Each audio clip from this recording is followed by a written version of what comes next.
Dear educators and parents, Assalamu alaikum. Thank you so much for joining us this morning and welcome to our webinar on teaching the topic of gender relations. Today, we are honored to have Dr. Amber Khan, Chairwoman of the Education Committee for the Islamic Medical Association of North America, with us today. Dr. Khan has dedicated the last 2 decades of her life to sharing her expertise in both medicine and Islamic teachings, aiming to assist the youth in navigating various aspects of health, whether it be physical, social, mental, reproductive, or sexual. Her efforts have impacted countless lives, mashallah, and she continues to educate and empower communities in schools and community centers across the US. Dr. Amber, we deeply appreciate you taking time to share with us your valuable insights, knowledge, and expertise on this critical subject. Without further ado, Dr. Khan, please go ahead. The mic is all yours. Alhamdulillah wa sallallahu ala rasulillah. Assalamu alaikum wa rahmatullah. Just give me 1 second to share my screen.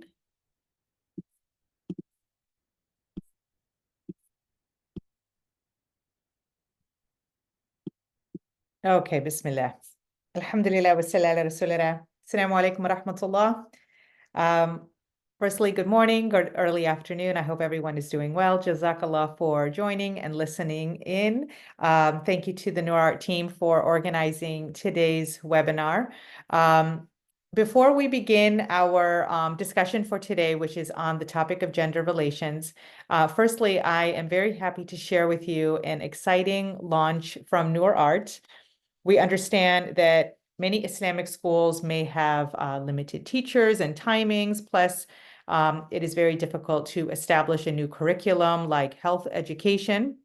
Also, there are many parents whose kids may attend a school that does not offer health education, or perhaps they do, but it does not align with Islamic teachings. And so they're looking for alternative options to health education. And so I'm very excited to announce that Noor Art is looking towards planning and offering a health class. And inshallah, I will plan to be teaching those lessons through recordings. But first, we would like to take into account your input for you as parents, as community members, as teachers who are present, or those listening.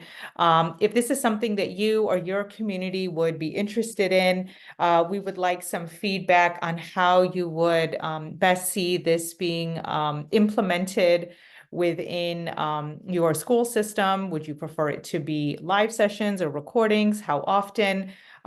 So with that, we are planning on sharing a brief survey.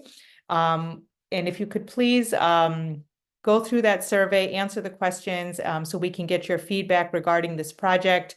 It will better help us to tailor this new project to better suit you and what it is that you're looking for, inshallah. So please take a look at the chat. There will be a survey that will be posted shortly, inshallah, for you to fill out.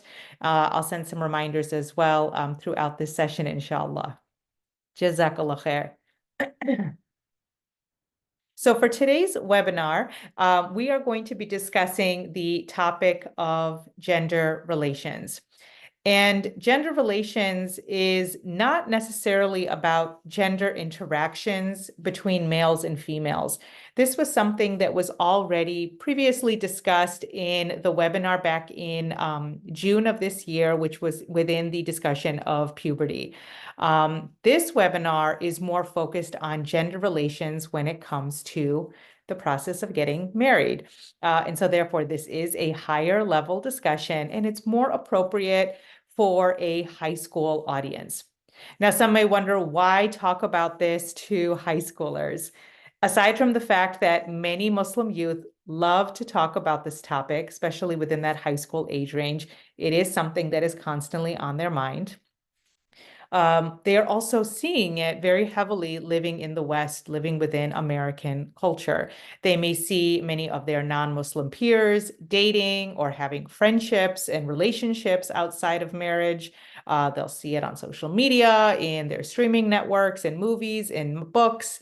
It highlights the Western model of how to seek a partner through dating, being alone, being intimate, being a couple outside of marriage that may or may not get married.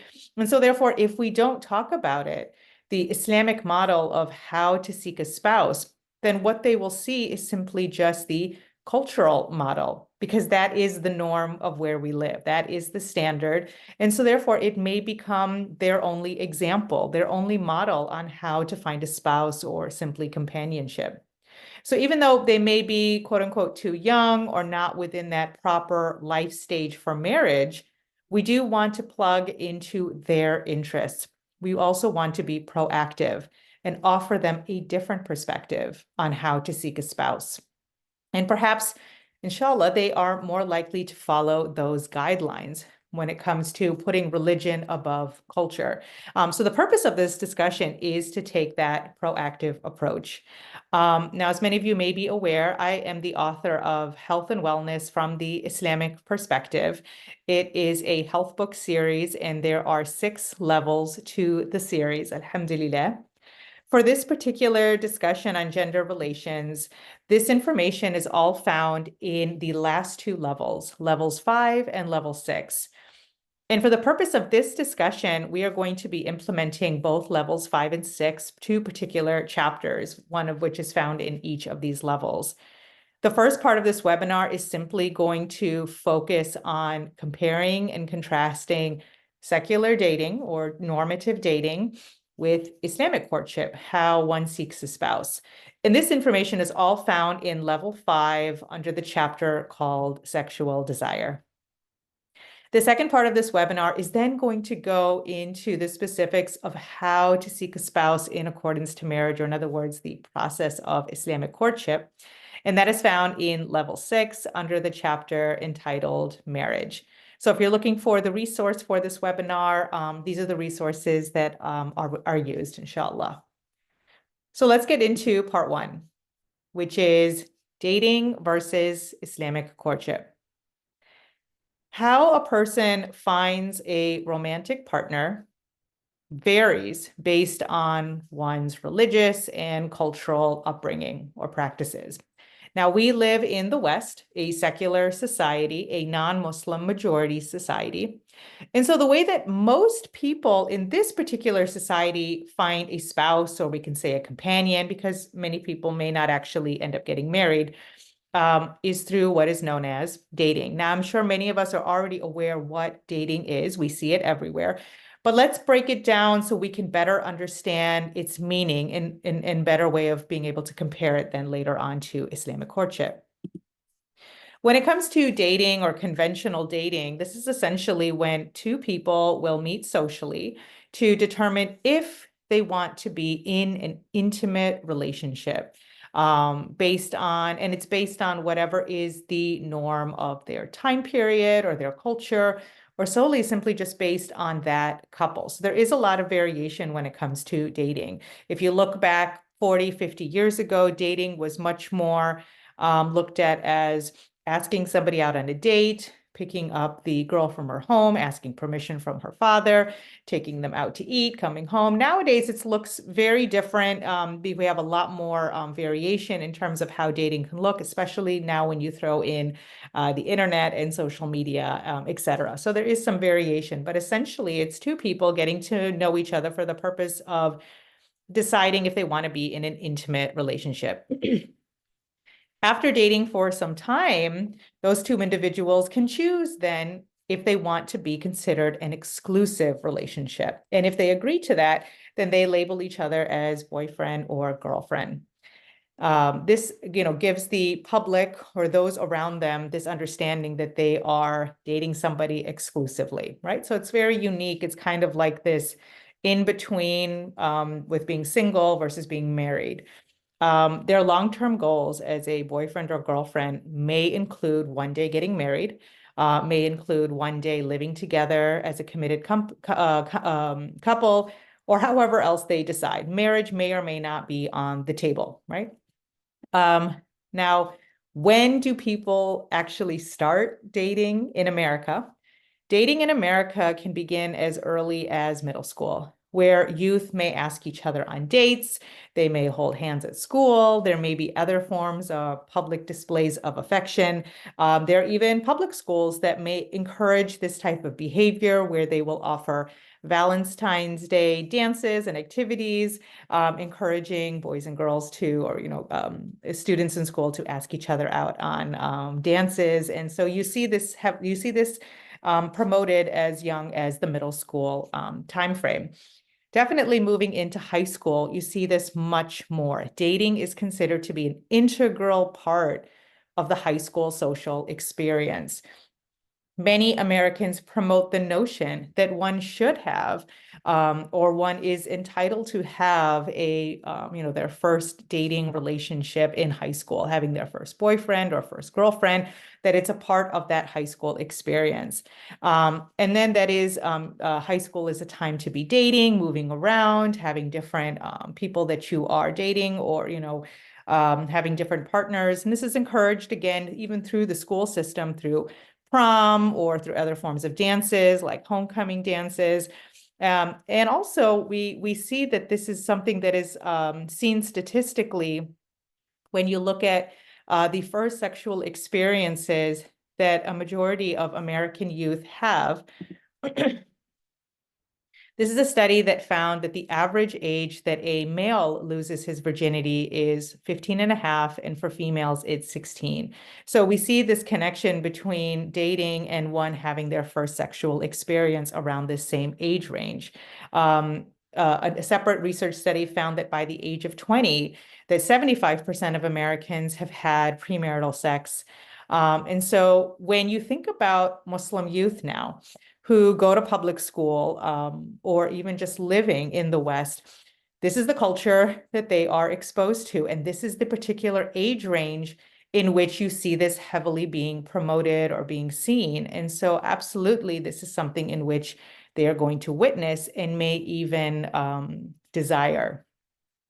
Now, even though youth who attend Islamic schools or maybe homeschooled doesn't necessarily mean there's this concept of being sheltered. When you live in a country where certain types of cultural practices are seen, then this is something in which everybody sees it and is aware of it. American culture is also heavily promoted in social media, streaming shows, music, and novels. So this is something that all Muslim youth are going to be exposed to. Living in the West, this is the culture, this is the way of life of how genders interact and how they engage in relations, generally speaking. This is what the majority is. To not date or to not participate in dating, or to say this is against my religion or this is outside of my religion, I put my religion above culture, one will automatically stand out. And for many Muslim youth, not only do they struggle enough with standing out, right? This just adds to that as well as they get older. And it's important, of course, that we teach our youth that it's okay to stand out. It's okay to, and to have confidence and pride in your morality, in following your deen. But for many Muslim youth, it's a very uncomfortable thing, especially when you're young, to stand out. But on top of the fact that it may make them stand out, but also is the flip that they may actually want to engage in these American cultural practices. This one, particularly when it comes to dating. This, of course, is a practice that falls outside of Islam, but they may desire, they may want to date or wish they could date. And they may yearn for this type of closeness and affection, especially when they see many youth engaging in it openly and it's socially acceptable. Many times Islamic topics on sexual desire, they focus simply on just the physical urge, such as the act of sexual intercourse or sexual acts. But many times it doesn't manifest that way. Rather, for a lot of youth, it's they longing for a romantic companion. Many youth, they may long to have a boyfriend or a girlfriend, that they may start to ask themselves, why can't we date, right? I'm American, why can't I engage in this? If I'm looking for a future spouse and I want to get married one day, can't I just do it through dating like everybody else does? or if they are considering and they have thought about a certain type of Muslim that they're interested in marrying, is, well, if I like them and they like me, then why can't we just call ourselves boyfriend and girlfriend if we know that one day we want to get married, right? So they want to have this connection or this kind of morphing with American culture and Islam. Dating is viewed as fun and exciting, and it is, because it's like playing house, right? It's all fun without any responsibility. It fulfills many desires without any responsibility to those desires or to the other person. And so it's understandable why when one looks at it, they would desire it as well. Now, what is important is for our youth, for Muslim youth, is that we need to present the other side of dating. It appears as fun and exciting, minimum responsibility, but there's a whole other side of dating that is not often glorified or even talked about. There are negatives when it comes to dating. There are consequences that comes with dating. And this is the importance of showing youth why dating is haram, why when it comes to seeking a partner in life, that this is not the standard of when it comes to who it is that how you want to go about deciding how you want to get to marry someone, that there are injustices to dating. There's potential dangers when it comes to dating. And it's also a truly ineffective way to really find a life partner. So it's important to present the other side as well, which is, well, what's the alternative? The looking into the prophetic model of how to seek a spouse, right? Or in other words, the guidance from our Creator on how we are to seek a spouse, and compare it to secular dating, right? The Islamic way of seeking a spouse is known as Islamic courtship. Now, there are some youth that like to refer to it as halal dating, but essentially, whatever you want to term it as, its protocols and conditions, they are detailed in the Quran and in the Sunnah, and the goal of it is to determine if two people are suitable for marriage within the conditions of how to actually go about that. So let's compare the two for our youth, and for them to decide on their own which one that they would prefer to be a part of, or which one they prefer, which one they would view as the ideal form of seeking a spouse. So briefly, is a comparison between conventional dating and Islamic courtship. One of the first things is the intention. When it comes to conventional dating, the intention of one person may be different from the other person. Some date simply to engage in sexual acts. Some date because they want to fit in with their peers. Everyone else has a boyfriend, everyone else is dating, so I want to also. Some people date to fulfill loneliness. Some date to look for a companion. And some are dating because they are truly looking for a spouse. Without really knowing the other person's goals, it may lead to hurt feelings, mistrust, manipulation. You're really going into it blind because the intention can be different from both parties. Now, when it comes to Islamic courtship, the purpose of looking for a spouse in an Islamic courtship is that the intention is clear and it's explicit, and that is to seek a spouse. Now, some Muslims like to entertain the idea of marriage, but deep down, they're not committed to actually doing that, right? They're much easier to spot when it comes to the other conditions surrounding the Islamic courtship. And that is through the remaining criteria that we'll mention next. So it does definitely sift out those who are really not looking for the ideal, or don't have the correct intention in mind. Second is the way in which you get to know the other person. Now, when it comes to conventional dating, when it comes to those two people, they may or may not discuss important topics, right? They may have chosen each other to date because of looks or because of what have you. But when it comes to actually sitting and talking and getting to know each other, they may not go through those nitty-gritty details. Things like, well, what are your moral views, or how do you view children, or your finances? On top of that, their parents may not even be involved until after they get serious, or after they feel that they are emotionally connected. And so the couple are really without any other guidance or protection in those beginning stages of dating. In terms of the Islamic courtship, in comparison, the woman's father or her wali, a guardian, must first give permission for the two to court. And once that is granted, then both of them are encouraged to tailor that conversation of getting to know each other, to sit and talk to determine attraction, compatibility, religiosity, character, life goals, asking important issues like finances, parenting styles or parenting goals, career goals, conflict resolution, questions about one's faith. Furthermore, this notion of falling in love from an Islamic perspective is really based on time and shared experiences after marriage. We don't view falling in love as a criteria for seeking a spouse. Love is really based on feelings that grow over time. The second comparison between dating and Islamic courtship is, of course, the major difference of physicality. When it comes to conventional dating, cultural norms like kissing on the first date, especially if the man has paid for the date, may be expected. As more dates occur, physical expectations may increase.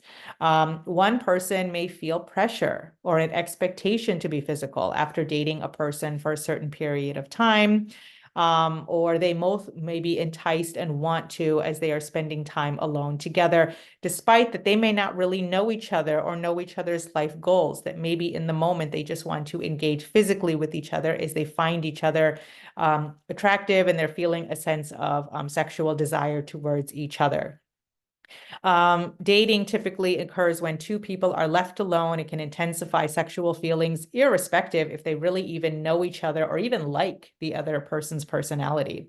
If they do decide to become this official couple, they may or may not discuss sexual boundaries. One person may justify sex with, it's okay, we're in love, or everybody's doing it, or we need to be intimate together to know if we're sexually compatible. They may have very different sexual goals, which can, of course, increase the risk of pressure, manipulation, guilt, trust issues, or sexual violence. They may have put themselves at risk of sexually transmitted diseases or unwanted pregnancy. So there's a plethora of issues that come involved when physicality is something which is viewed as being on the table when it comes to dating. Islamic courtship, of course, is a simple answer. Engaging in physical acts is not a requisite to finding a spouse. It is prohibited. It clouds one's judgment. It prevents one from thinking rationally on if this person is compatible with me or not. Therefore, when we talk to someone for the purpose of marriage, they are prohibited from even being alone, right? As shaitan is the third. One of the requirements of an Islamic courtship is that the woman's father or whoever he appoints be present with them. And so this is not necessarily as a means of just controlling sexual urges. It's a means of protection from one who intends to harm or play games with the other person. And that third party that's there doesn't necessarily mean that they are, sitting in on their conversations, but it means that they have this awareness that they are not alone. And so there is some level of supervision that's happening in that manner. Another comparison is responsibility. When it comes to conventional dating, in the beginning stages of dating, being exclusive may or may not be discussed. They may be dating other people, including being physical with other people. The more that two people date, the more committed to each other they may become. And within that commitment, there's no expectation that one is responsible for the other person. They may continue to view themselves as their own individual person, not as this unit that I need to take care of or provide for this person or protect this person. For example, they may have separate finances, agree to split payments. They may live separately. They may agree to move in together. If they have a child born of that relationship, how involved a person in child rearing may vary depending on their commitment to that relationship. When it comes to an Islamic courtship, each person is permitted to talk to other suitors. They are not ever considered to be exclusive. There is no commitment that has been established here. During this time, they are to determine which person that they are talking to is most compatible with them, which one has good Islam and good character, is capable of fulfilling marital rights and responsibilities. It's not really until the two people agree, yes, we do want to get married and we are engaged, that's when they consider themselves exclusive and they are no longer allowed to talk with other suitors, but they are always allowed to change their mind. Once married, of course, both husband and wife have a set of guidelines on rights and responsibilities that they have toward each other. And this is to ensure that they take care of each other, their future children, and they provide a sense of unity in the home. Finally, of course, is the comparison when it comes to ending a relationship. Now, when it comes to dating, despite how much two people who are dating, like a boyfriend and a girlfriend, how much they share with each other physically, emotionally, financially, if they decide that they are incompatible or they're no longer interested in each other, then they can simply break up, right? There's no obligation to the other person. One may feel like they didn't see this coming. They may feel used, especially if they didn't see it coming. They may develop trust issues in future relationships. For other couples, depending on how long they've dated, they may choose to stay together despite knowing the relationship isn't working, just because they've invested so much time into that relationship that they may find it difficult to walk away emotionally.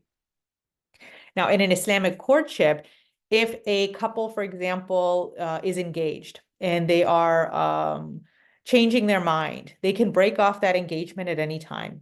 There is no further responsibility to the other. Any gift exchanges that are recommended to be returned. And so, of course, while it's normal and expected to feel heartbroken if an engagement doesn't end up or breaks off, there's a strong likelihood that, inshallah, both can accept this is what's for the best, and they can move on with time and find someone else who is more suitable for them. Now, of course, if they do end up getting married and they decide that they are no longer interested in being married for whatever reason, there's a whole process when it comes to divorce in that case. Now, looking at these comparisons, when we look at, the intention and the getting to know each other, the physicality, the responsibility, and of course, ending the relationship, when you look at the dating side, from an outsider looking in, when you just see people dating around you, conventional dating, it appears fun and exciting, because it's all fun and it's no responsibility. But when you really break it down and you analyze it very deeply, you may start to realize the many drawbacks and dangers that come along with dating, along with the fact that it's not the most, it's not an effective way of seeking a partner at all. Some things to highlight is, number one, it's not a reliable way to seek a companion. Human emotion is what leads or what drives a dating relationship. It is not logic, it is not reason. And because of that, one's decision-making on compatibility is automatically flawed when emotion is the driving force. Helen Fisher, she is an anthropologist and she's a leading expert on on biology of love and affection and attraction. And she stated that when it comes to dating, that it's really a game. It's designed to impress and capture. It's not really about honesty. It's more about novelty, excitement, and it can boost a lot of dopamine levels in the brain. So there's this excitement about, going on a date, getting to know people, and doing it over again and again and again. This may be why when the time comes for a couple that's dating to actually think about marriage, the decision-making is flawed, and divorce is something that is on the rise because they may not be marrying a person that is truly compatible with them. A second drawback is that it makes it difficult to stay committed to one person. When you are dating and moving from one intimate relationship to another, it can lead to unhealthy views on commitment, on trust, on even the ability to be alone. Dating, it's really about chasing pleasure. It's about variety. And while, yeah, that does feel good, it does fulfill a desire, a big downside of that is the emotional and spiritual cost that comes with it. And it may prevent somebody from becoming a loyal and reliable partner when, inshallah, they do get married. And finally, number three, and there's several drawbacks, but these are just three to focus on for now, is that it can be dangerous. Now, sexual violence is something that can occur in multiple avenues. This is not limited, of course, to this drawback. Sexual violence can occur even in a marriage when you have a spouse who is a victim of marital abuse. Sexual violence can occur, to a child, even amongst mahram, right? So sexual violence, it can occur in many areas. that are supposed to be safe and caring environments. But just for the purpose of why we are talking about dating, when you look at the way dating is set up within the culture, especially when we look at 2024 now, when parents may not even be involved, when you have the internet, two people who are alone and don't know each other well can potentially lead to a dangerous situation. And this is one of the reasons why dating specialists focus so much and highly recommend practicing safe dating tips to protect oneself from this. Things like when you go on a date, meet in a public space, tell friends and family where you're going to be and with who you are. Do not share details of, where you live. Have an exit plan ready in case you don't feel safe. Keep an eye on your drink. Have a friend call you in an hour to see how the date is going. Not to mention all of the online dating safety tips regarding online predators. So we do see there's this element of danger there. And one of the protections of an Islamic courtship is that one is to never be alone, that you have the wali involved as well. And it protects both parties from, ill intentions of the other. And as I mentioned before, sexual violence can even occur even in areas of marriage or even in areas of Islamic courtship. May Allah protect all of us and our youth. But the system in itself is designed as a means of protection. But of course, it can happen in any avenue. But when you look at conventional dating, there are a lot of those conditions are removed when it comes to those protective measures. Now, just generally speaking, when a Muslim youth may feel frustrated with the Islamic guidelines of courtship, right? That they may feel, Islamic courtship is very restrictive. There's so many conditions, it really involves my parents. And, there's all of these barriers that are around it. When they compare it to dating, right, which is highlighted as something which is enjoyable and exciting, when you really see the details of dating, inshallah, they'll realize why those guidelines in an Islamic courtship are there. They're not meant to restrict you. They're not meant to make your life difficult. They're there to really, inshallah, help you find the right person for you. They enable you to walk in with, inshallah, rational thinking, assured commitment, protection in your relationships.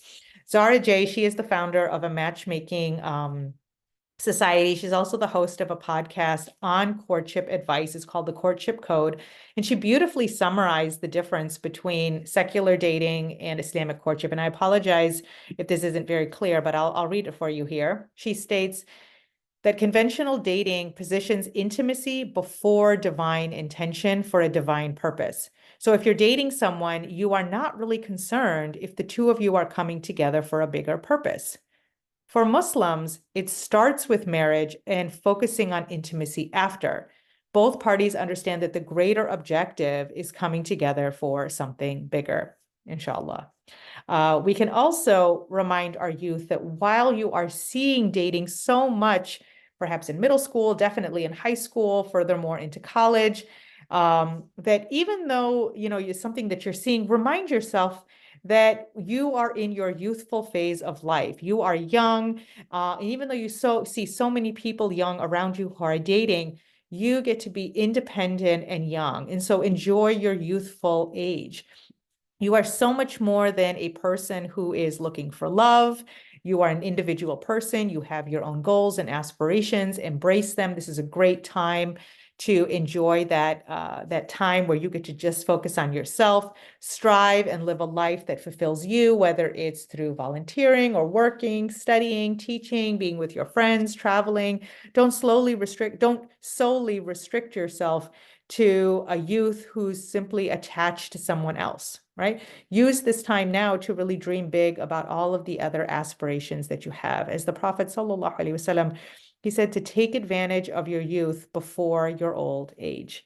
And so this is a reminder to our youth who may really desire to be with someone and they want somebody in their life, and they may be 15, 16 years old and they know I'm not going to get married for many years later, but I want this and I desire this, is to appreciate and to enjoy this time now.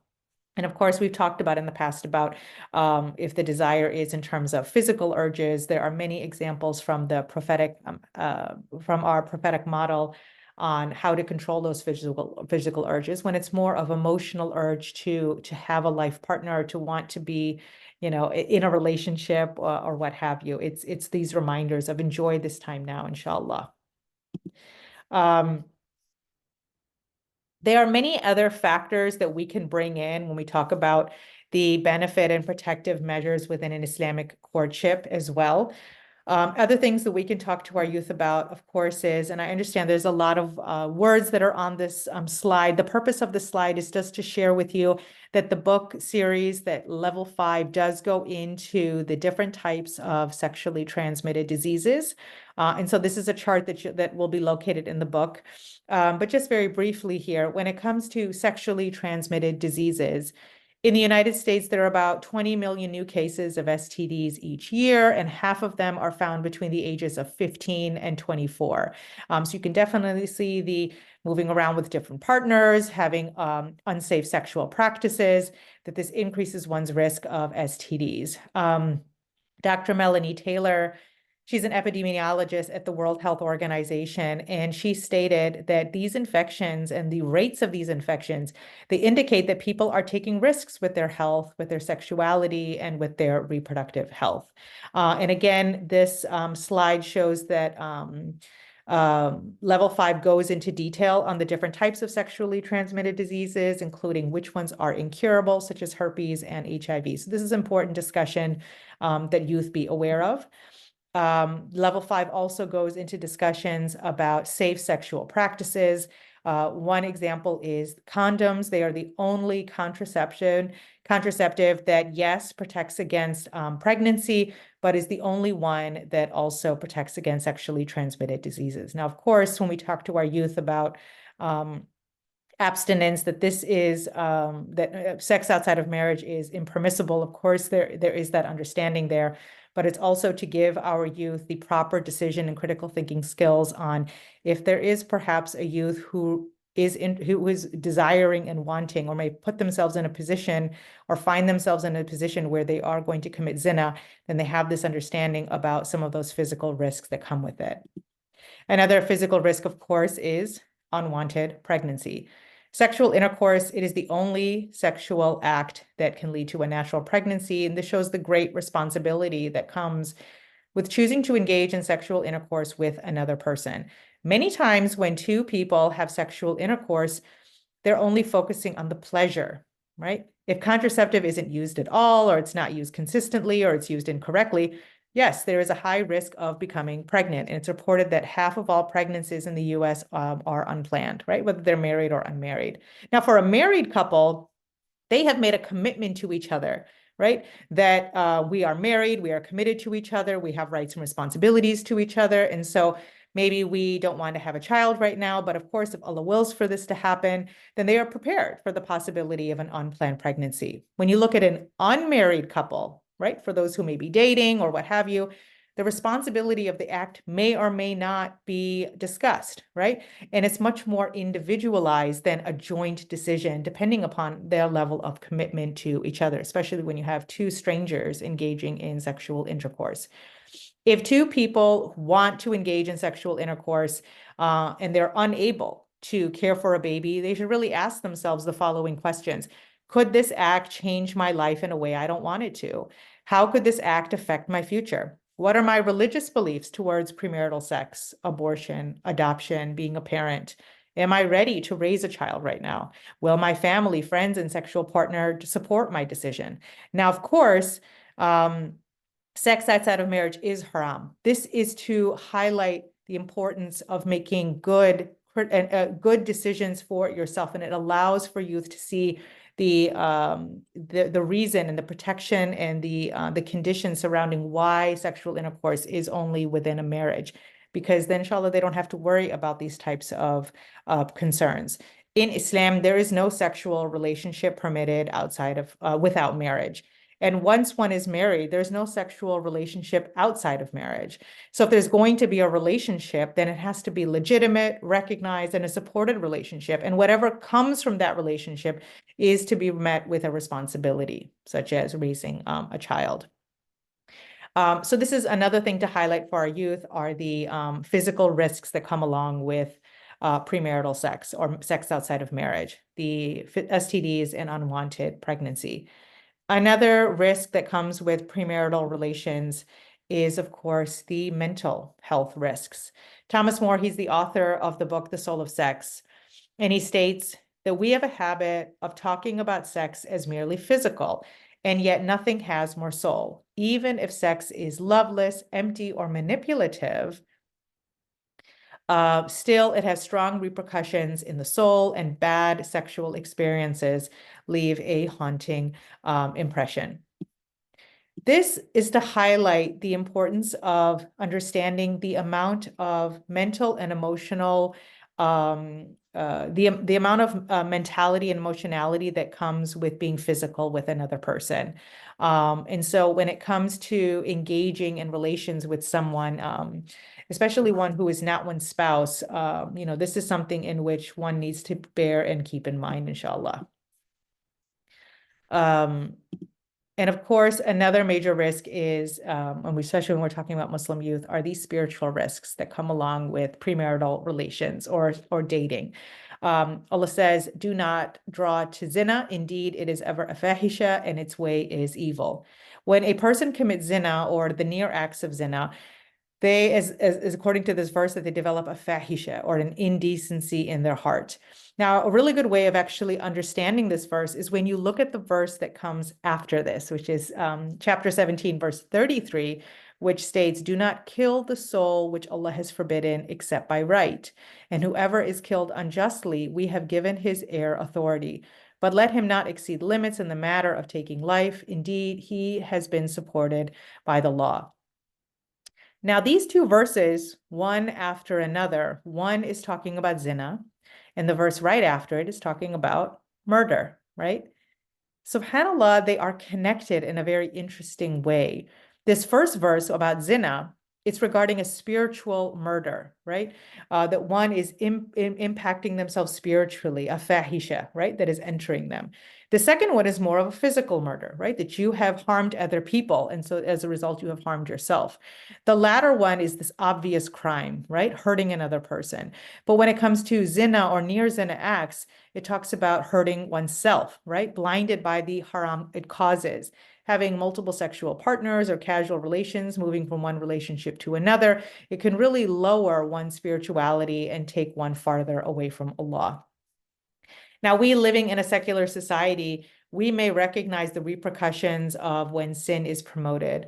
And so this is something in which engaging in sexual acts outside of marriage, it doesn't just affect the individuals involved, it can also affect everybody else. And this is where we also look at one of the other risks of dating, and that is the social risks. So we talked about the physical, the mental, the spiritual, and the social. When you have Muslim youth, and they're not dating, for those who do not engage in dating or having a boyfriend or a girlfriend or engaging in premarital relations, just simply being in the environment of those who are, right? We are surrounded by those in our society that do, that we are automatically impacted by it, right? When you have a society, or the fabric of society is that society is all connected. The social habits and the mannerisms of other people, they will impact everybody else. That when we see other people dating, or we're surrounded by people who are engaging in these acts, we may become influenced by it as well. We may start to desire it, or we may have the repercussions of what they're going through as well. A cascade of immoral events have definitely occurred when you see the door of premarital sex being opened and being permitted to stay open. Now we are seeing in our society undermining the institution of marriage. There are many couples who don't get married, children who are born without a family unit. We're seeing a lot more open acceptance of multiple forms of sexualities. We're seeing a rise in sexual promiscuity, elective abortion, sexual violence, sexual diseases. And so one of the reasons why zina has a public punishment affiliated with it, it really is to deter people from it, right? When it's not deterred, when it's promoted, when it's encouraged, it damages the haya of a person, right? And now extreme behaviors have become commonplace. The Prophet ﷺ said, verily among the words people obtain from the prophets are this: if you feel no shame, then you will do as you wish. This is in Bukhari. So we have to recognize for our Muslim youth and let them know as well that Alhamdulillah, if you're not dating, maybe you desire it, but your fear of Allah is greater, your love for Allah is greater that you don't. You're protecting yourself physically, mentally, and spiritually. May Allah reward you. But there are such spiritual, social components that come with it that you also need to be aware of and be very mindful of the environments you choose to be a part of. So these are just some multiple factors that can, help talk to our youth about, secular dating when it comes to Islamic courtship.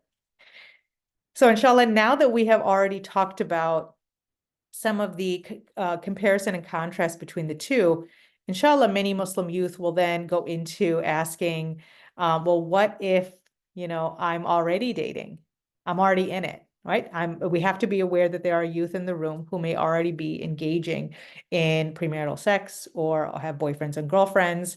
And so this is a research study that was done by the Family and Youth Institute. And based on the population of those that they tested, or that the study was done on, we cannot have it be reflective of the entire Muslim American population. But of their study, it mentioned that 54% of those in their study admitted to already engaging in premarital relations.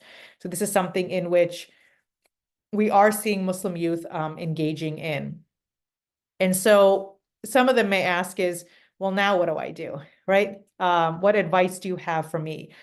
The deeper that you get involved with another person, the harder it can be to really pull away from them, right? When you have emotionality who is leading the relationship. So telling you, take a step back, reflect on the situation, forget about the other person for a second, and concern yourself only with your relationship with Allah. Talk to Allah, ask Him for help, seek His forgiveness, and then, inshallah, is then dealing with that relationship. Some may think that in order to make things right, then we should just get married. But ask yourself, is this someone that I would actually want to marry? Marriage is meant to be a rational decision, not necessarily an emotional decision, or not entirely an emotional decision. So ask yourself, am I even compatible with this person? Do they have good character and religion? Am I a person who is ready for marriage at this time? Am I somebody who would be a good spouse, right? Or was this just some temporary enjoyment, right? Admit it to yourself, the intention behind why you are dating this person. If you really do want to marry this person, maybe you came in with the intentions of wanting to, and you made mistakes along the way. You were meeting them behind, the back of the wali. Repent, get your parents involved, and start anew with the right foundation, with the right intention for marriage. Make that decision now, and don't continue to build on the same foundation that you started on. But then if you realize the flip side, which is, this is not a relationship that I want to, continue any further, right? This was just a temporary enjoyment. Then stop it, walk away, and avoid any contact, right? So this is something in which one needs to have full awareness of when it comes to their intention. Now, there is a wonderful podcast called that did an episode called Get Over It, 21 Ways to Say Goodbye to That Haram Relationship and Move On with Your Life. This is by Brother Ehab Hassan, and it's mentioned, and there's a QR code for it in the book series. And it's a great way to offer some advice for our Muslim youth who may be in this situation, or, may Allah protect them all, maybe in the future, and gives them some advice on how to walk away from those types of situations. So inshallah, the next part is hopefully the mindset that our youth is having is, okay, I understand why dating is haram, and I see the consequences of it. So now let's talk more about the process of an Islamic courtship. How does that look? And how do I actually go about this process in a way, inshallah, that Allah deems for me?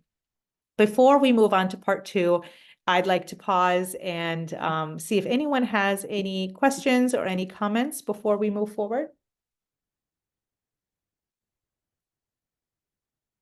Please free to take the mic or type any questions or comments that you might have in the chat.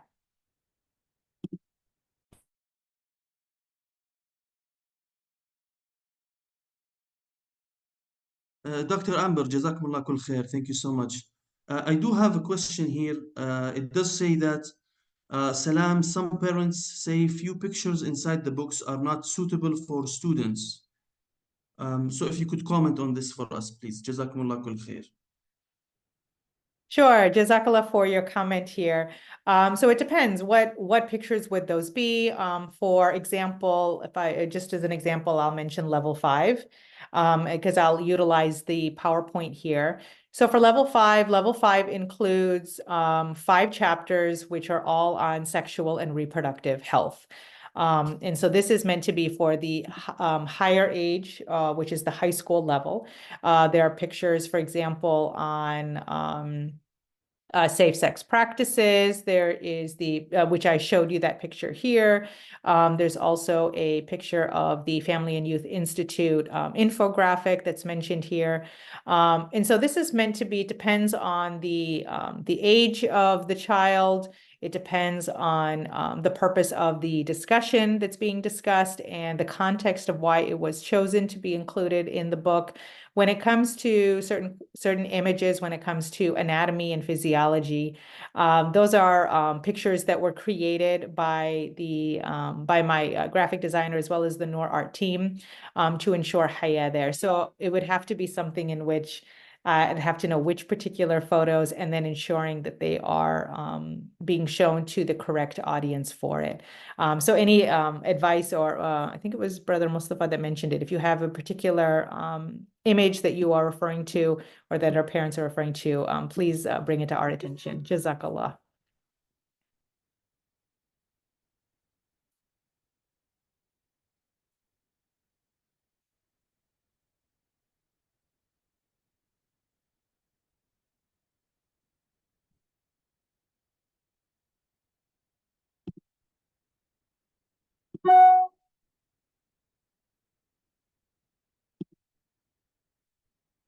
If there's no follow-up to that particular question or any other questions, we will move forward. And for those who may have missed the announcement in the beginning, I just want to briefly remind everyone that I'm happy to share an exciting launch from Noor Art that we are, inshallah, hoping to offer a health class through Noor Art, through the book series, Health and Wellness from the Islamic Perspective. It's a 6-level book series. And so inshallah, we plan to have some recorded sessions or some live sessions. As we know that it may be difficult for Islamic schools to offer health education. Maybe it's difficult for some parents to have a health education from an Islamic perspective. And so we're hoping to fill that gap.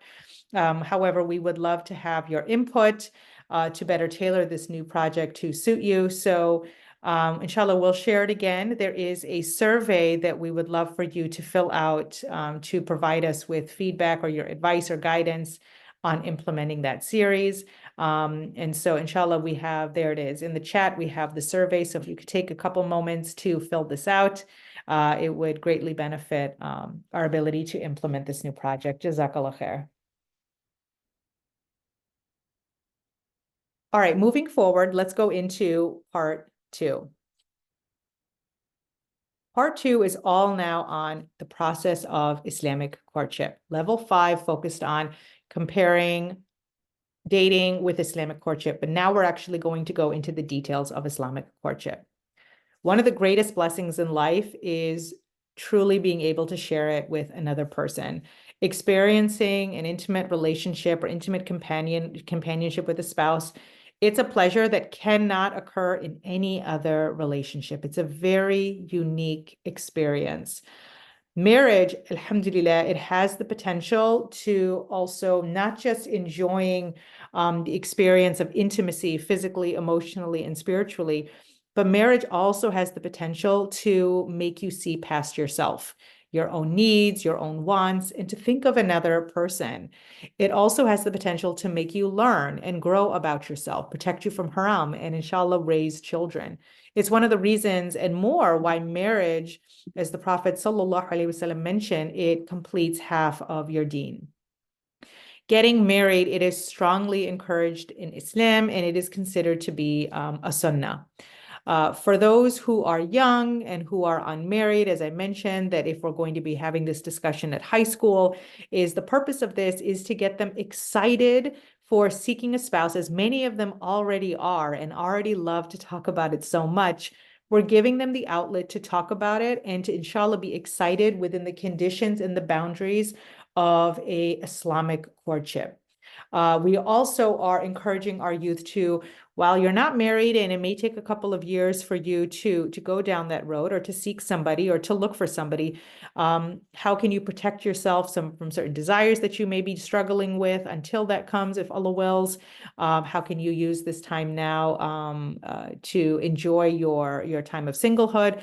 But also, as you are preparing, inshallah, for marriage, is use this time before marriage to learn how to seek a spouse that is, inshallah, good for you, the Islamic rulings towards a marriage, the rights and responsibilities that come with it, how to deal with marital conflict, how to learn for warning signs of domestic abuse. So educate and learn before you're actually put, inshallah, in the relationship of marriage. So taking that proactive approach. And so this is all a part of that process of Islamic courtship. One of the first steps that comes with the process of Islamic courtship is to first ask you, that individual person, are you ready for marriage? When it comes time for marriage, before one can ask, well, what should I look for in a spouse, that many youths will ask is, first ask yourself, am I even ready to be a spouse? The answer to this question can come with many factors, but one of which is looking into oneself and learning about one's own mental health, emotional well-being, and self-esteem.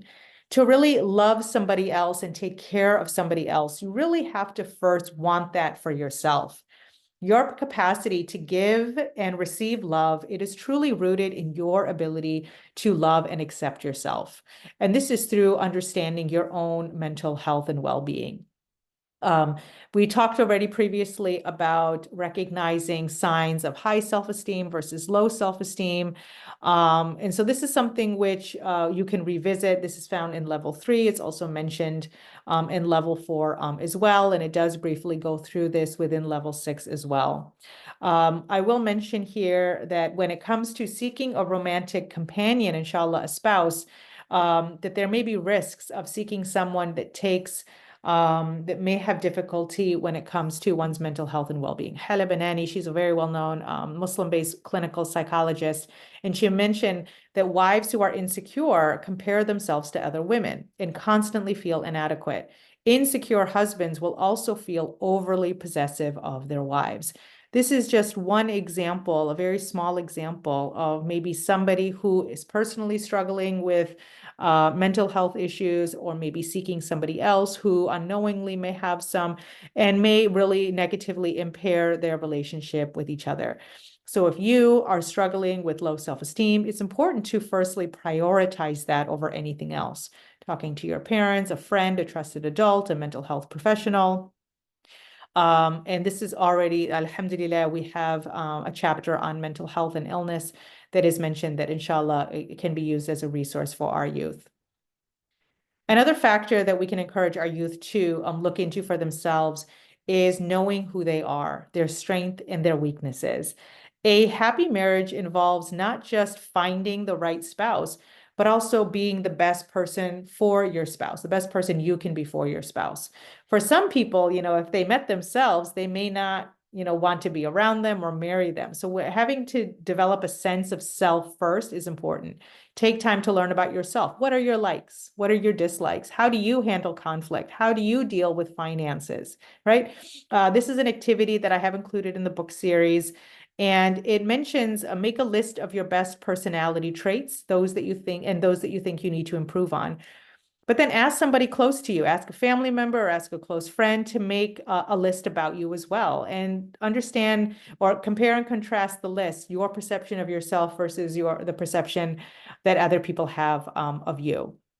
And so this is a great way of getting to know yourself as well. And then finally, a third factor, and there's many factors of knowing, am I ready for marriage, is asking yourself, how is my relationship with Allah? A very common misconception about marriage is that marriage is going to make me a better Muslim. But if you need to improve your ibadah, for example, praying consistently and on time, avoiding pornography, behaving with modesty, getting married is not the solution. You cannot put your deen in the hands of somebody else. It's not fair to them. Therefore, use this time now while you're single to improve your personal relationship with Allah, increase your knowledge in Tawheed, face any doubts or insecurities that you might have about your faith, seek forgiveness in things that you did in your past, make an effort to avoid them now. When you feel self-motivated to practice Islam out of the hope and fear of Allah, you're better equipped to seek marriage for Allah's sake as, inshallah, a form of ibadah. And then a fourth part is, do I know my spousal rights and responsibilities? According to the Sharia, every person is given a set of rights as a means of protection and safety, and each person is also given a set of responsibilities. And the same thing applies to a husband and a wife. Learning the spousal rights and responsibilities before marriage can better prepare you to be a better spouse. It also can help you to look out for warning signs on someone who may not be equipped to be a spouse yet. And this will allow, and it's also important to know that Sharia, while it does pose rights and responsibilities between a husband and a wife, there's also some variation and flexibility there, as long as no one rights are impinged on. So taking a class, a lecture, reading, this is something in which you can take this time now to understand. Now, alhamdulillah, level 6 does go into, there's a section on rights and responsibilities that one can go into as well. All right, we'll move on to the next part of the process of Islamic courtship. So the first part was asking yourself, are you ready to be a spouse? And encouraging our youth who may be in high school or what have you, and may not be married for several years by the will of Allah, that they can utilize this time now. Maybe their excitement to want to get married, their desire to get married, is to put that energy into determining and preparing themselves for marriage, inshallah. The second part is what to now look for in a spouse. In terms of what qualities to look for in a spouse, the Prophet ﷺ, he gave us the following advice, where he said that if he whom you appeal his character and religion came to propose for marriage, so let him marry. If otherwise, it will lead to great corruption and temptation upon earth. This hadith, it mentions two qualities that we are to look for in a spouse. We are to look for their character, and we are to look for religion. Now, what does character mean? When it comes to character, subhanAllah, the Prophet ﷺ, he mentions that, oh Allah, you have made my creation perfect, so make my moral characteristics also to be perfect. What this highlights here is that character, how you treat other people, how you interact with your spouse, your future spouse, or how you interact with your parents, how you treat other people. Maybe it's in your business, maybe it's in your work ethic, maybe it's in your school life, maybe it's in your friend life. Character is something that will really tell a lot about a person, and it can make someone look more beautiful if they have good character, and they can make a beautiful person on the outside appearance look less and less beautiful. So your inner beauty, it's something in which that is what stays with you your entire life. Your outer beauty will fade over time as you get older. You may be attracted to a person and want to marry them because they are beautiful or they're very attractive, but that is something that's going to fade over time, right? But what about their inner beauty? This is what you want to focus on. This is what is true beauty. Character, it holds a lot of weight on the Day of Judgment as well, right? And so as Allah mentions that, O children of Adam, we have provided you with garments to cover your bodies as well as for luxury, but the best garment is the garment of righteousness. How can we tell if somebody has good character? This is narrated by Abu Hurairah radiallahu anhu. The Prophet, that a man said, O Messenger of Allah, a woman prays in the night, fasts in the day, does many deeds and gives charity, yet she harms her neighbors with her tongue. And the Prophet ﷺ, he responded and he said, there's no good in her. She is among the people of hellfire. Then the man said, O Messenger of Allah, another woman prays the obligatory prayers, and she gives bits of food and charity, yet she does not harm anyone. And the Prophet ﷺ, he said, she is among the people of paradise. Now this hadith, in this hadith, you see the first woman, her religion looks almost perfect. It's beautiful, right? But it never really entered her heart, right? You don't see it in her daily interactions when she's interacting with others. But in contrast, you have the second woman and her religion, it is sufficient, right? It's not going like above and beyond, but her character is sound. In other words, her Islam actually entered her heart. It actually impacted her actions. Therefore, this hadith, it shows that you can't just rely on looking at, does a potential suitor pray and fast? And those are important things, right? That's like a baseline level, but it doesn't really tell you much about their character. It is only when you interact with them, when you watch their mannerisms, when you hear about them and ask about them from their own friends or family members, that's really when you get to see their character. One of the most reliable ways of seeking a spouse and determining character is recommendations from those whom you trust who can really vouch for that person's character. It's also important that you recognize that this applies to you too. A spouse is going to know you the most intimately compared to any other person, and they're going to see the best and the worst sides of your personality. Therefore, it's often a good sign when your own family members that probably know you better than anybody else, and even your own self, can attest to your character. The wives of Rasulullah alayhi salam, they attested to his character. He was good to them, just like he alayhi salam was good to those outside of the home. So this is what it means when talking about character and how to determine if someone has good character, when other people can attest to their character, especially those who are closest to them. Now, what about religion? A person does not have to be a practicing Muslim or even a Muslim to have good character, right? We know this living in the West, right? When we are amongst non-Muslims, right? We witness good character in our daily interactions with people all of the time, right? But when it comes to seeking a spouse, good character is not enough.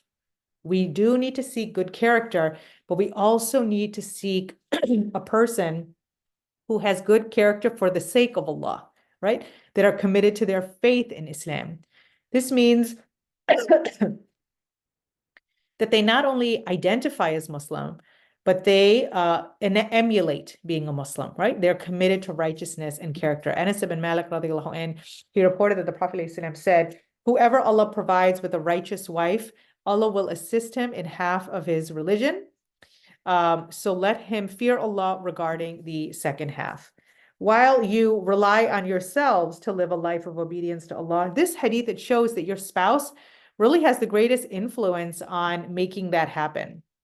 By marrying somebody who is a practicing Muslim, inshallah, someone who is a seeker of knowledge, someone who fears Allah, they have the ability to motivate you to be better and to pick you up, inshallah, maybe when your iman is low. So this thing, exemplifies how two people are able to grow in faith.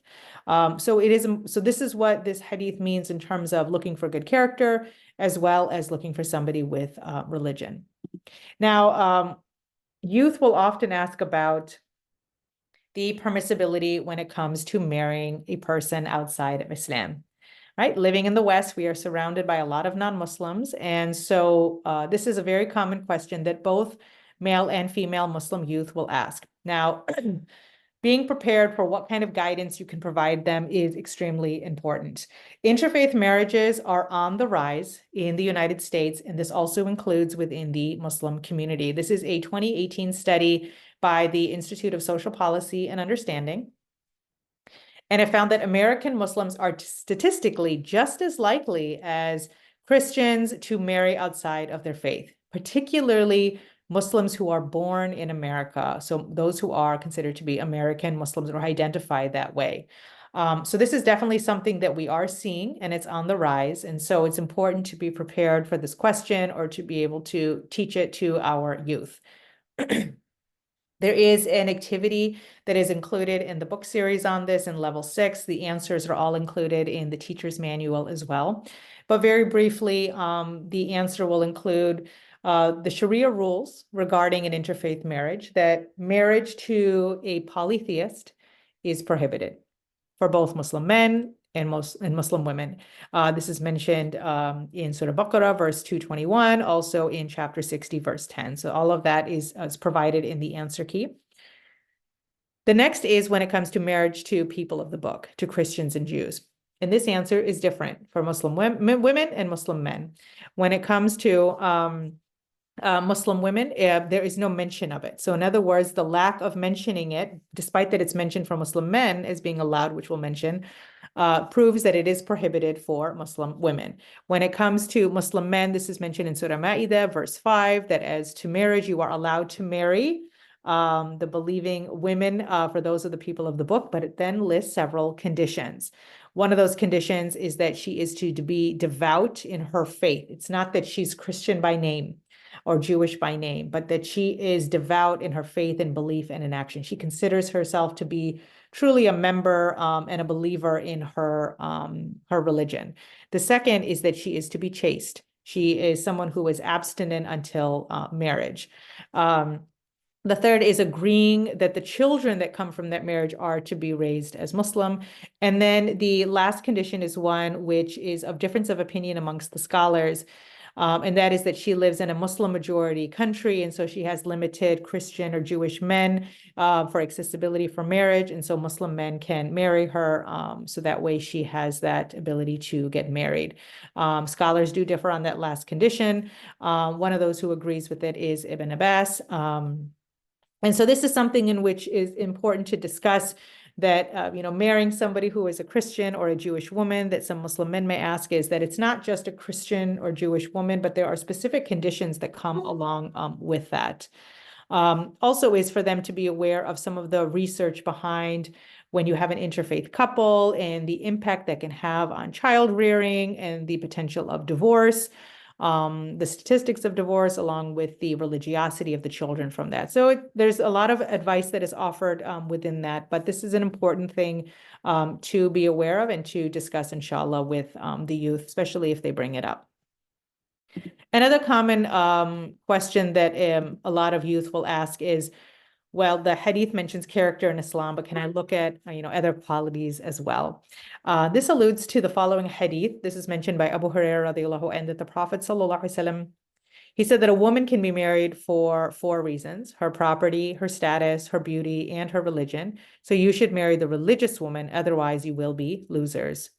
This hadith, it shows that people marry for a multitude of reasons, and that's permissible. But some of these qualities, they're not the qualities of a long-lasting marriage. So while they can be aspects and they can be factors of who you choose, and they can be important factors, they're not going to be, they shouldn't be the main factor. That the main factor is character and religion. But perhaps, you have a youth who says, well, I found somebody who has good character and they have good religion, but I don't find them attractive, right? I don't find them attractive. This is a hadith that is mentioned where Mughira bin Shu'bah, he wanted to marry a woman, and the Prophet ﷺ, he made sure that he saw her, right? That when you are attracted to your future spouse, that this will create a love between you. So physical attraction, even though it's not the basis of who you choose, it is still an important factor to consider. There's a beautiful story that's mentioned of the marriage of Julaybib radiallahu anhu. This is the companion of the Prophet ﷺ. And the Prophet ﷺ, he went to a Sahabi with a beautiful daughter and asked for her hand in marriage. And the Sahabi was thinking that the Prophet ﷺ was proposing. So he became excited, and the Prophet ﷺ said, no, not for me. I'm asking on behalf of the companion Julaybib. Julaybib was not considered to be, attractive by, societal means. And so the father actually hesitated with his response. And so he tells his wife, who also hesitates, to agree to the marriage. The daughter was present, and she overhears this conversation. And she says, if the Prophet ﷺ is proposing on behalf of somebody else, who are we to reject that proposal on the order of the Prophet ﷺ? And she married Julaybib, and she eventually became his wife. In the Battle of Uhud, Julaybib passed away, and the Prophet ﷺ, he looked for Julaybib in the battleground. He sees him, and he was killed. And with great emotion, the Prophet ﷺ, he picks up Julaybib with his hands, and he repeatedly says that this one is from me and I am from him. He is from me and I am from him, that he is from me and I am from him. He helps to dig his grave and he buries him. And subhanAllah, this is a highlight of someone may not be, from societal standards, beautiful or what have you. But when you see someone's character and someone's Islam, just like the Prophet ﷺ mentioned in Julaybib, that this is what is more attractive than when you are loved by Allah and Rasulullah alayhi salam. So this, offers a sense of, what to prioritize and not to prioritize. If you do meet someone with good Islam and good character, and you're not overly attractive to them, that is an important factor to consider, but it should be relational or should be relative to the priority. Another example is somebody who has good character and good religion, but I'm not satisfied with their financial situation. Financial maintenance is a spousal responsibility on the husband to the wife. And without it, one is advised to wait to marry until, they have adequate finances. And so this is something which one can consider as a factor. At the same time, one needs to be aware of, when it comes to prioritizing finances over character and religion. Another example is I found someone with good Islam, good character. People say very good things about this person. They can attest to him being or her being a good person, but she's not or he is not from the same culture or ethnicity as me. There is nothing wrong with wanting to marry somebody from a certain culture, right? People do have different preferences. That being said, we should be careful, especially living in the West, of being too exclusive. Passing on good suitors just because they're not the same ethnicity or the one that you prefer is something that shouldn't be the basis of our decision. Remember, as the hadith mentions, that when you meet someone with good Islam and good character and you pass them up, right, or you refuse them, then this is going to be dangerous on you and on society. And then finally, good Islam, good character, but we don't really seem to be very compatible. It's like we have nothing in common and we don't have much to talk about. Compatibility is when two people are able to just kind of click. They get along really, really well. They have similar interests. They have very similar humor. This is something which, is possible and something which makes a marriage very enjoyable. And so if someone feels like, I just don't think I'll get along well with this person, that is something that they can consider as well. Again, not in terms of making it a priority or being too strict or stringent on. But these are all valid concerns.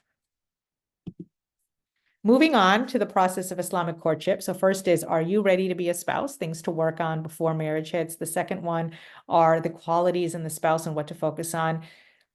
And now finally is moving on to, okay, I found somebody and I want to start talking with them. How do I do this? When it comes to interacting with a non-mahram, we had discussed this already before in puberty, there are certain guidelines to follow. When you interact in general with a non-mahram, you are to lower your gaze, you are to not be alone, and the purpose and the interaction has to be purposeful, right? There has to be a purpose to it. When it comes to interacting with a non-mahram, but now for the purpose of marriage or determining if this is a person who you're, considering for marriage, those guidelines soften. So I'll give you an example, is now you don't have to focus on a purpose. The intention behind it is, of course, to determine, is this somebody who I may be interested in marrying now? But now you can talk a lot more loosely in the sense of, let me get to know me, or let me get to know you. You can ask personal questions. You are encouraged to ask things about this person. And so that is something which is allowed. The second is that, of course, the one is to occur in the presence of others, that as long as the wali has given permission, then you are allowed to court or to get to know each other. Next is, you don't necessarily have to lower the gaze, in the sense that you are encouraged to look at each other. As the Prophet ﷺ said, if any of you intends to marry a woman, there is nothing wrong with looking at her, even if she doesn't know. And this is, again, for the purpose of attraction. We already spoke about conversing and getting to know each other.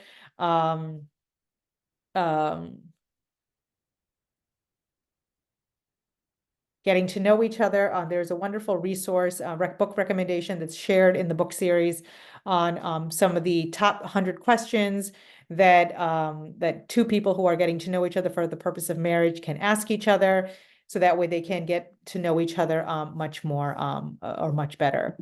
The only condition that does not change is when it comes to the privacy, that one is not to be alone. Now, they can sit with each other with the woman's guardian present or someone he appoints, such as, He can come to her house and their family's there, and they're not necessarily sitting with them, and but they have the space to talk and get to know each other, but they know and they're very aware that they are not alone. And this is important to keep in mind, even in the digital world, right? That if they're texting each other or email, that there has to be this understanding that either this is not allowed, or that that the wali has access to all of that digital information. So that's a means of protection. There is a very common question that youth will ask about meeting somebody online. And this is something that is becoming extremely common. The number of couples meeting online or through dating apps, we're talking about in the secular dating world, have more than doubled in the last decade to about 1 in 5 couples nowadays. Now, if we compare this to the Muslim community, Muslim matrimonial sites have also increased exponentially in the last few years. And so this is something that people are using as a very common resource on seeking a spouse. What are some of the advantages and disadvantages to some of these sites or meeting a spouse online? Some of these drawbacks is the apps, they're really designed for dating. There's also too many matches. You have too many options. There are some people on there who like to entertain the idea of marriage, but they're not actually ready to commit. Some like the idea of how many people they can match. It's more of this ego boost. Sometimes this leads to just talking and not actually meeting or being sincere. It may lead to actually inappropriate talking or risks of certain aspects of sexual violence, like sexual harassment. And so one needs to be very mindful, or having the wali being a part of these, or the one kind of initiating things. So there has to be an element of protection there. Some things to keep in mind is invest time creating a profile with descriptions. And of course, we're talking about the female, that the wali has to approve of that as well. That the site is meant to maybe meet somebody, but the real life interaction should be the goal, that eventually you do have to meet this person in the presence of the wali. You really can't know somebody or their true intentions online. Some may be deceitful, or doing it for alternative reasons. So one has to keep that in mind. And so these are just another one is the internet really gives you a lot of quantity, but not so much quality. And so this is more for when someone is much older, but if one is struggling to find a spouse, to just remain that hopefulness. And inshallah, remember those conditions that come with seeking a spouse, and doing so in a safe and halal environment. One last guideline when it comes to the courtship, we talked about the woman's wali must be involved and informed, and if he approves, then they can interact. They are permitted to look at each other within reason. They can converse and have an open conversation, getting to know each other. They are not to be alone. And then, of course, they must consent to that interaction. Being forced to interact with somebody that, for example, if the woman is not interested in talking to this person, but the wali agrees, they can find common ground, but if not, they must consent to the marriage. There is no forced marriage. This is impermissible in Islam. Ibn Abbas narrated that an unmarried woman came to the Prophet ﷺ and mentioned that her father had married her to someone against her will, and the Prophet ﷺ allowed her to exercise her choice. Finally, the last part is, if you are interacting with somebody and you feel like it's going really well, and a proposal has been offered, can we make ourselves, do you agree for us being engaged, inshallah, and getting married? Choosing a spouse is something that is a very big decision, and requires turning to Allah for guidance, as only He knows the outcome of this and what is best for you. And so encouraging the act of istikhara. Istikhara is something that we should talk with youth about. It's a very special dua where you're asking Allah if something is good for you in that time and place in your life. And it's strongly encouraged for any decision that we make. And it's something that we should be encouraged to do often. Istikhara was a common practice during the time of the Prophet ﷺ. And so it can be used for a big or a small decision. And so we shouldn't just think of it as, using it for big decisions like what college should I go to, or which career path should I take? Should I take this job? Should I marry this person? But it's something that we want to talk with our youth about, and to consider doing for many matters in their life. But of course, when it comes to seeking a spouse, encouraging them to do this as well. I won't go through the details of it, but the book series does explain how to perform istikhara and the steps that are involved. the book series also talks about that istikhara guides you on what is best for you, not necessarily what is easiest for you, or maybe something that you desire or want. If you have sought the good and Allah through his knowledge and mercy has responded, therefore it's you as a servant of Allah to listen to his answer. The answer, not necessarily anything definitive to tell you to marry or not to marry. Rather, the answer is that if it's good for you, then things will naturally start working out towards you for that outcome. If not, then the opposite will happen and obstacles may start to appear, and those are signs for you. Another thing for our youth to be aware of when it comes to, decisions that come in life is not just istikhara, but also what is known as istishara, which means asking for trustworthy people's advice. In other words, it's shura, talking to your parents, relatives, friends who are married and getting to know, the expectations of marriage, what marriage life is like. Is this something that I'm ready for? Is this person someone that I can see myself marrying?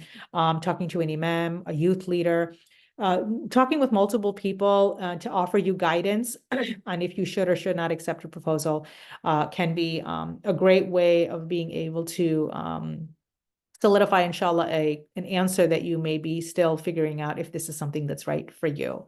So that being said, this is a brief overview on the discussion of gender relations in terms of seeking a spouse. Alhamdulillah, I hope, inshallah, that you found it beneficial. There is a lot more details when it comes to the process of marriage in the book series, such as I mentioned before, the rights between a husband and a wife, dealing with marital conflict, and of course, a special section on domestic abuse and domestic violence that is all included as well. Level 5, when it talks about the difference between dating and Islamic courtship, there is also a section in level 5 on intimacy in a marriage and preparing oneself for being intimate in a marriage. What are the Islamic rulings regarding that as well? And again, the purpose of this is all for our youth to be prepared, as many of them are talking about it and aware of it and are excited for it. But this gives a proactive way of preparing them appropriately, inshallah, for marriage before it actually happens. It is not meant to be a means of them jumping into marriage right away, but it's actually meant to prepare them, inshallah, for the betterment of their future relationships, inshallah. So with that, I will open it up for any questions or comments. Jazakallah khair. Jazakumullah khair, Doctor. Thank you so much. Thank you so much. Doctor, I do have some comments from Brother Mustafa and his interactions with some of the teachers that have viewed the books. And if I may ask you one of these or a couple of them. The first one would be some teachers do say that there are some very sensitive issues to teach students, especially, for example, if a male teacher needs to teach female students about pregnancy or breastfeeding or sexual topics, for example. So if you could guide us regarding this so we can help teachers, inshallah, so forth, bi'idhnillah. Inshallah, jazakallah khair. Thank you so much for clarifying, Brother Mustafa. In the teacher's manual, there's a teacher's manual. It's now available, alhamdulillah. It's just recently released, about a month out. In the teacher's manual, there will include a teacher walkthrough section. And within that section, it explains to Islamic schools or youth directors, parents, etc., how to actually teach this book and how to do it with a matter of sensitivity, as well as with understanding that the topics can be very sensitive. One of the high recommendations is that when teaching this material, that what is highly recommended is that you have a female teacher for the female students, and you have a male teacher for the male students. Separating the class by gender and being taught by a same gender teacher is the most comfortable and an ideal way of having to teach this material. Now, of course, that being said, we understand that schools and communities have shortage and limitations of teachers, and when it comes to gender, being able to bring in a community member who you feel is qualified enough to fulfill that gap also is one of the reasons of why we are creating a course through Noor Art is that I will be giving recorded lectures, inshallah, recorded lessons, if you feel that that is what would be ideal for your community. And that way people can learn and students can learn in a comfortable environment, and then an interactive session with, inshallah, a same-gendered teacher to be able to provide a lot of comfort. The teacher's manual also includes a lot more advice on how to teach this material. So inshallah, hopefully that will help to manage the appropriateness of this, so that way parents and the teachers and the students are comfortable, inshallah. Inshallah, Jazakumullah kull khair, Doctor. Doctor, I do have a question from Sister Asma. Sister Asma, Jazakumullah kull khair. The question is, what age do you recommend for level 1? Doctor, if you could answer this question and put some shadow on all the other levels from your perspective as well, when it comes to recommended ages, please. Sure. So when you think about an Islamic school, typically an Islamic school, when you think about the higher level, you've got the middle school, which is 6th grade to 8th grade, and then the high school level, which is 9th to 12th. The middle school typically starts around age 11. And so for that purpose, we have recommended this book series for the middle school and the high school. So we have put the recommended ages from 11 and up. Now, that being said, so we've recommended it for 6th grade and up, and this is for the to maintain that that awareness of the sensitivity of some of the topics.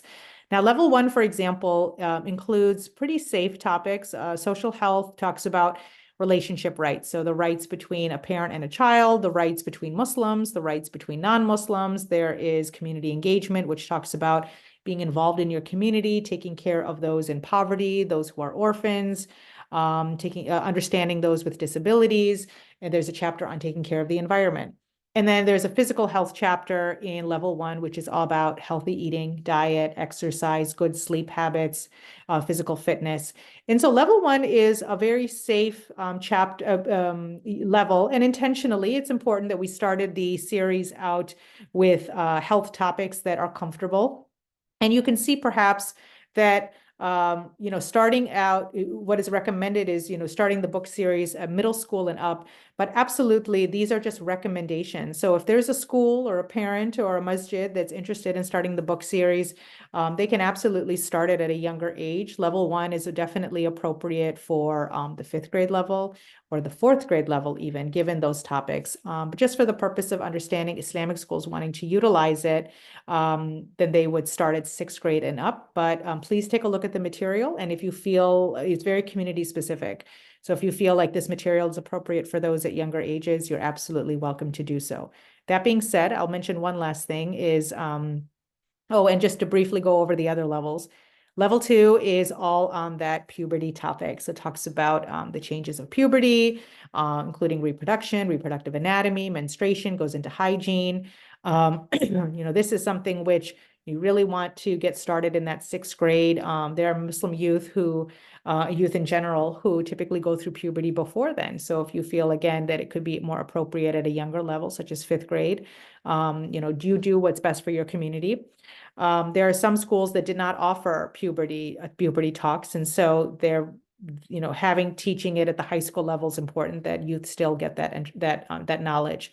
Level 3 is on mental and spiritual health, talks about self-esteem, peer pressure, body image, Muslim identity, dealing with bullying, dealing with Islamophobia. Also talks about social media use and addiction, talks about video gaming and some of the risks of that as well. So this, again, is more middle school appropriate. You can definitely talk about it at the high school level. Level 4 talks about a lot of different topics in one. So level 4 talks about a social health topic on the concept of femininity in Islam. This is a really hot topic, a very big contemporary issue going on in the West about femininity and its comparison and contrast with women's rights in Islam. So there's a whole chapter devoted to that. There is a chapter on drug and alcohol use.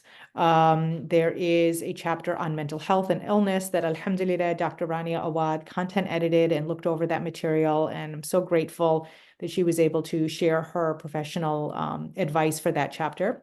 That includes common mental illnesses, as well as there is a chapter, a section devoted to suicide and suicidal ideation as well. And then there is a special chapter in level 4 called Allah Above All Else. It's talking about the nafs and dealing with desires in general, and the Muslim identity, and the comparison and contrast with being a Muslim living in the West. Level 5 is all on that sexual and reproductive health, really looking at that high school age. So talking about gender and sexual identity, so LGBTQ topics, dealing with sexual desire, the desire of including masturbation, pornography addiction. There's a chapter on sexual violence. Just to highlight for the sexual and gender identity, both of those chapters were content edited by Dr. Wahid Jensen. He's a subject knowledge expert on those topics. So it gives a wonderful Islamic narrative of those issues. You may find that for middle schoolers, 7th and 8th grade, that they're already asking a lot of questions about that. And so you may find level 5 being very appropriate for, the upper middle school. So again, please tailor it to your community. Level 6 is that final level, which gets into the topic of Islamic courtship that we talked about today, pregnancy, as well as contraception and abortion, which Yaqeen Institute shared their infographics on those topics as well. So this is just a nutshell of what all of the levels include and the recommended ages, but please tailor it to your community as you know your community best, and it should be best tailored to the needs of the youth there. Jazakumullah khair, Doctor. I do have the last comment here. It's also from Brother Mustafa, and we just need your clarification, inshallah, to help us with the teacher comments. It does say that regarding the teachers who will be teaching the series to the students, is there a specific criteria of what their background should be?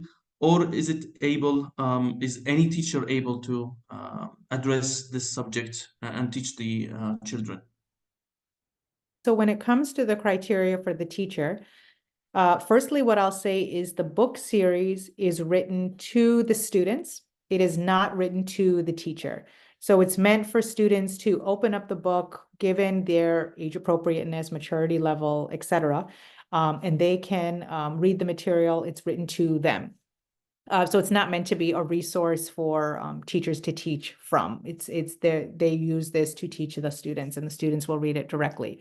That being said, this enables teachers, they do not need to have a science background or what have you to teach this. It's typically a teacher, the criteria of which is firstly the same gender as the students, and second of all, that they have reviewed the information and they are prepared and able to provide this knowledge that is already provided for in the book.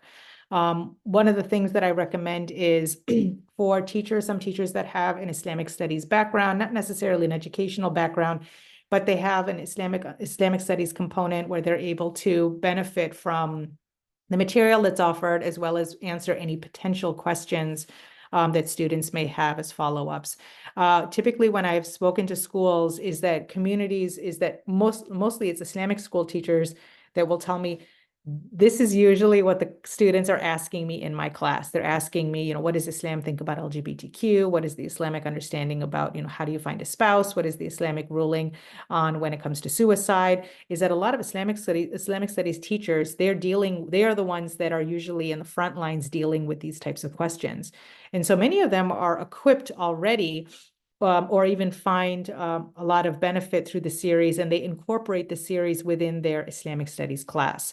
When it comes to certain teachers that teach science, they really enjoy, and it is easy for them to teach some of the anatomy components. But again, just from the experience of Islamic schools, is having a teacher that has the sensitive nature and the personality of being able to teach the content, as well as a parent or a community leader, youth director, looking through the material ahead of time, if they feel comfortable teaching it, then inshallah checking those qualifications. But no other qualifications in the sense of, one needing to have a science background or this and that. The book series is written to the students, so they can essentially pick up the book and they should be able to read it on their own.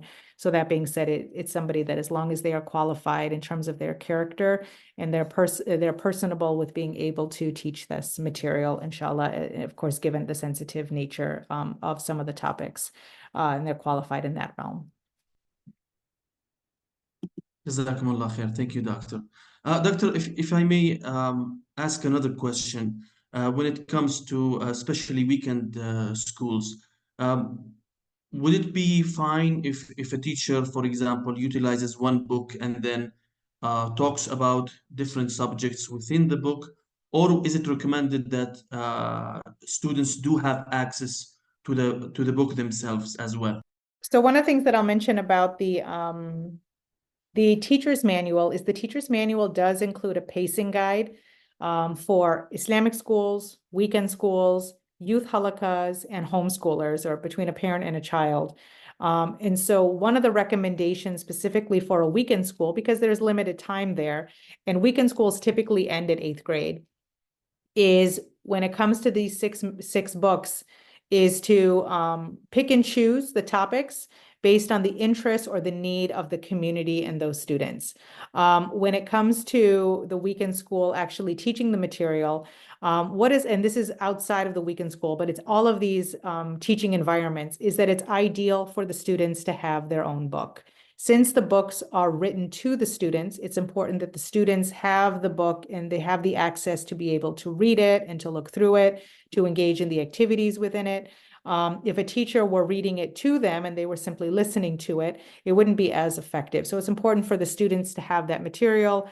And if that weekend school or what have you wants, to use these books every single year, so they would, ensure that the students take good care of the books, they collect it, and then they can pass it out again, or that they make it a requirement that if they want the students to keep the books, that they pay for it and it's their own, and then that's something that they to keep.